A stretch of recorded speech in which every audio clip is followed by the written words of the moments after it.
Hello friend, welcome back to our channel. आप सभी का स्वागत है आपके अपने चैनल आर्य ऑफिशियल क्लासेस में। जैसा कि मैंने आपको कल बताया था कि कल की क्लास मोस्ट इम्पॉर्टेंट होने वाली है आप लोगों के लिए।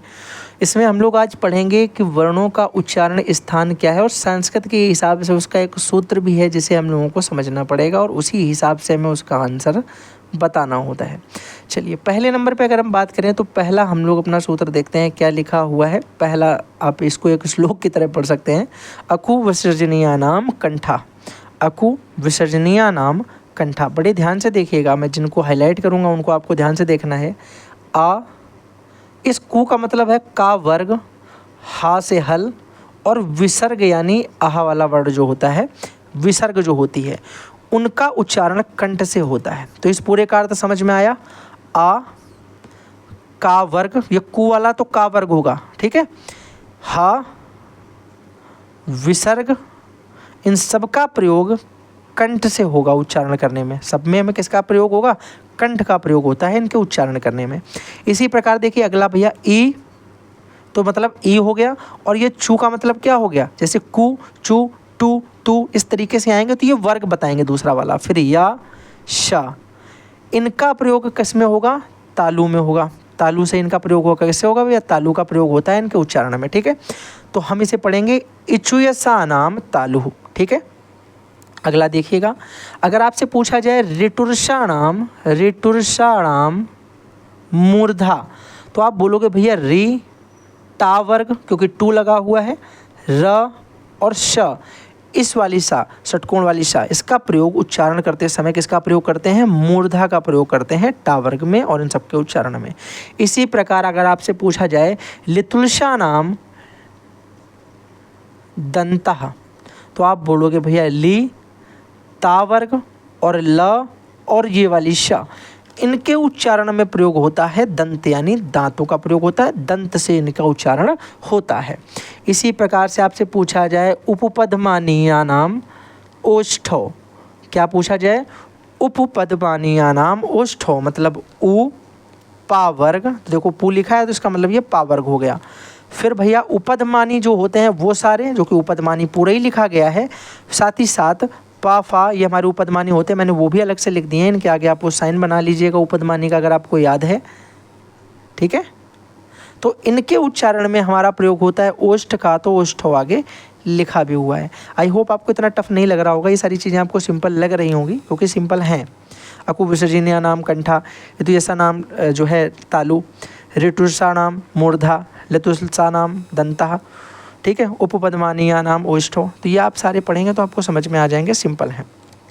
अब देखना यहाँ पे जब आप ध्यान से देखोगे ये सारे आखिरी वाले लिखे हैं वो अनुनासिक वाले, याद आ गए ना आपको सारे? तो अनुनासिक वर्ण या जो पंचमाक्षर हैं, तो ये क्या हो जाएगा? अंगमणा नाम नासिका चा, यानी अंगा म ण ड़ और न, इनका प्रयोग नासिका से होता है, ये इसका अर्थ होता है। इसके बाद अगला देखोगे तो ए दैत हो कंठ तालु, ए दैत हो कंठ तालु, तो ए का मतलब है ए और ए दोनों इसी में है, ए और ए। इसी ओ दौतो करोगे तो ओ और औ आ जाएगा इसमें, ठीक है। तो भैया याद रखिएगा ये दोनों हमारे संयुक्त स्वर होते हैं। ए बनता है आ और ई से, तो जिसमें आ में किसका प्रयोग होता था? कंठ का, ई में तालु का, तो दोनों का मिला के कंठ और तालु हो गया। इसी प्रकार भैया यहाँ पे अगर आप देखोगे ये किससे मिलके बनेगा, तो आप बताओ जल्दी। आ और ऊ से मिलके बनेगा, तो आ में कंठ का प्रयोग, ऊ में ओष्ठ का प्रयोग, तो ये कंठ और ओष्ठ से होकर बनेगा। तो इस तरीके से आप इन छोटी छोटी चीज़ों को नोटिस अगर करोगे तो आपको पता चल जाएगा कि ये ए दैत हो जाएगा, तो ये कंठ तालु से इसका उच्चारण होने की जगह है जहाँ से उच्चारित होगा। और साथ ही साथ अगर हम बात करते हैं ओ दौतों की, तो ओ और औ जो होता है वो कंठ और ओष्ठ से मिलकर बनेगा, क्योंकि कंठ से आ निकलेगा और ओष्ठ से ऊ निकलेगा, तो ओष्ठ और कंठ दोनों को मिलाकर के आ और ऊ मिल करके ओ बनाएगा, ठीक है। तो हमें इस तरीके से याद रखना है कि इनका प्रयोग कहाँ से उच्चारित होने में करेंगे और इनका प्रयोग उच्चारण में कौन अंगों से होगा। चलिए, बात आई होप आपको समझ में आ रही होगी। अगला अगर हम बात करते हैं तो अगला में मिलता है वकारस्य दंतोष्ठम। वकारस्य दंतोष्ठम मतलब होता है वा। वा को बोलते समय दांत, दंत वाला और ओष्ठ वाला, इन दोनों का प्रयोग होगा, तो दंतोष्ठ का प्रयोग होगा। इंपॉर्टेंट में रखिएगा इस वाली चीज़ को, क्योंकि ऐसी वाले ही हम लोगों के जो है गलत होने के चांस ज़्यादा होते हैं। तो आपको ये वाला मन से पढ़ना है ज़्यादा। इसी तरीके उदौतो और एदैतो वाले भी दोनों ध्यान से पढ़ने हैं मेरे भाई। अगर आपसे पूछा जाए अगला, आप बोलोगे भैया नेक्स्ट हमें मिला है जीवामूलीयस्य जीवामूलम, यानी जो जीवामूलीय का और फा है वो जीवामूल से ही बोले जाएंगे। तो इसका तो सिंपल है, जो लिखा है वही है। आगे भैया बात करें, नासिकाश्वरायस्य का मतलब क्या होता है, सॉरी क्या लिखा है, नासिकानुस्वारस्य।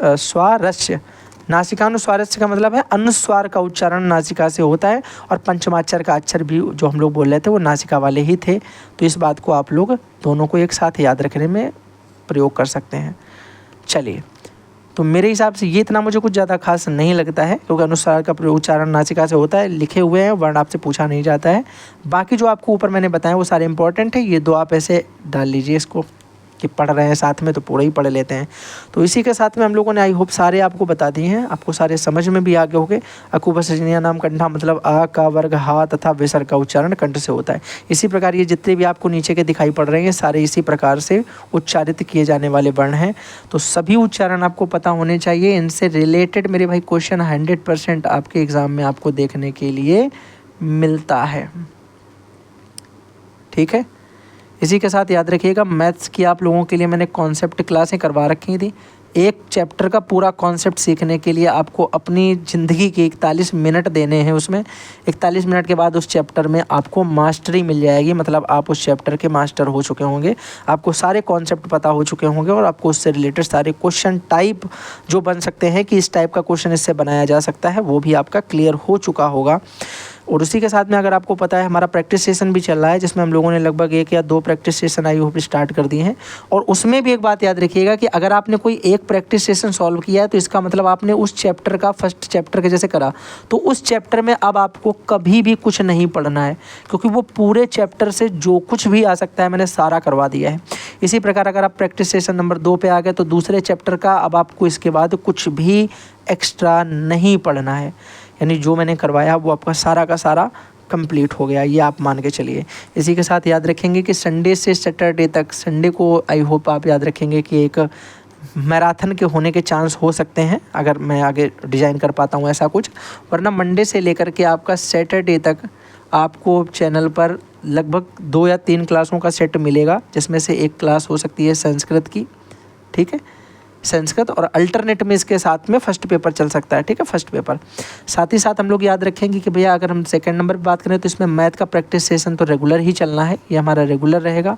साथ ही साथ थर्ड नंबर पे अगर हम बात करें तो इसमें हमारा साइंस का और सोशल का, ठीक है, साइंस और सोशल ये दोनों एक चलता रहेगा, कभी SST की क्लास कभी साइंस की क्लास, इस तरीके से चलेगा। साथ ही साथ बीच बीच में आपको हिंदी की क्लास का पूरा कंप्लीट सेशन मिल जाएगा, और इसी तरीके से हम लोग सब कुछ अपना चलाते रहेंगे। फर्स्ट पेपर, सेकंड पेपर और संस्कृत दिन में हम लोग एक साथ रखेंगे, तो क्योंकि इतना समय भी नहीं होता है।